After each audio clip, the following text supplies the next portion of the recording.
You're gonna die, and there's nothing you can do about it. This is the second video in our Religion for Redditors series, a kind of tongue-in-cheek reference to the archetype of Redditors being these highly opinionated, Cheeto-fingered atheists. We don't actually believe that. In fact, if anything, we feel highly indebted to the Reddit community, but we are going to address that archetype as Muslims in this month of Ramadan as a way of arriving at some common ground between those who practice religion and those who abhor the idea completely. In our last video, we argued for the centrality of belief in the human experience, that everyone is a believer on some level. Further, we asserted that atheism is reactionary, an emotional response to the church clapping back at rational inquiry. And we'll have a lot more to say about the emotional roots and fruits of atheism. But if you want to check out the last video, we'll put a link in the description. Beyond the universal primacy of belief, we have another shared non-negotiable, and that is the reality of our impending death. It's going to happen. It's unavoidable. It's unpredictable. And still, we live. What's more is we get up and we go to work and we socialize and we get into relationships and we even have children, perpetuating this thing that Albert Camus referred to as the absurd. And I kind of agree with him from an intellectual place.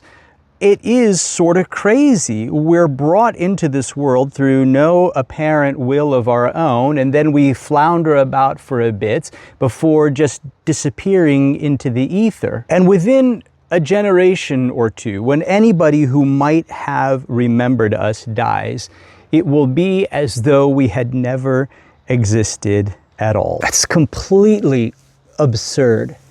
Considering how much energy we put into that whole exercise, it can quite reasonably feel pointless. And the intellect cannot make sense of it, except maybe in the abstract. We can all appreciate the need for some kind of biological turnover to support planetary health.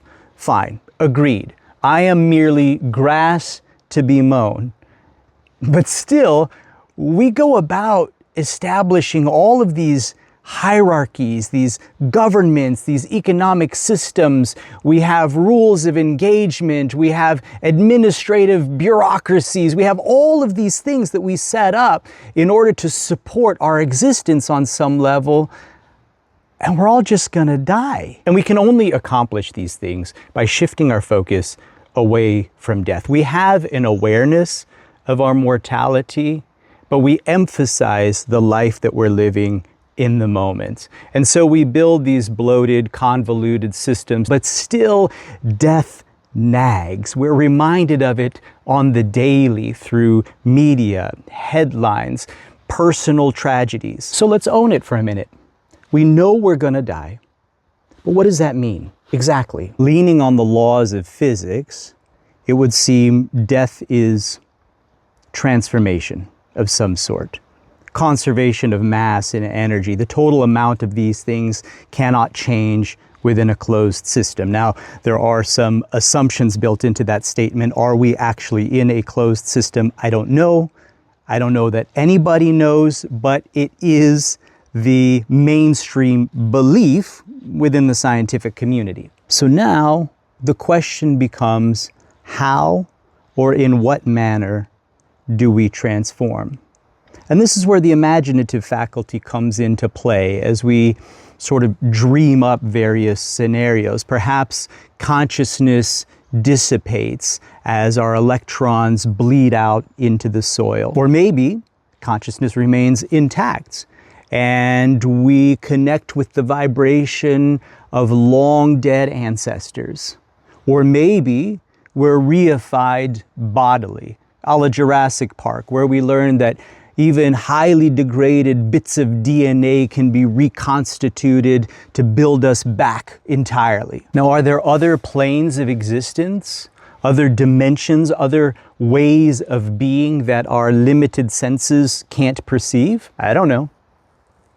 But using some combination of the intellect and the imagination, we each have the task of arriving at a story that softens the imminence of death and inspires a fuller engagement in life. And that word, inspire, embedded within it is the idea of spirits.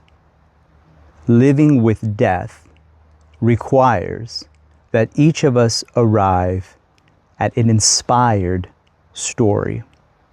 And that's something we're going to talk about in the next video. But in the meantime, down in the comments, I would love to hear your ideas, your beliefs about the nature of death and transformation. What do you think happens? There's certainly more to come if I don't die first.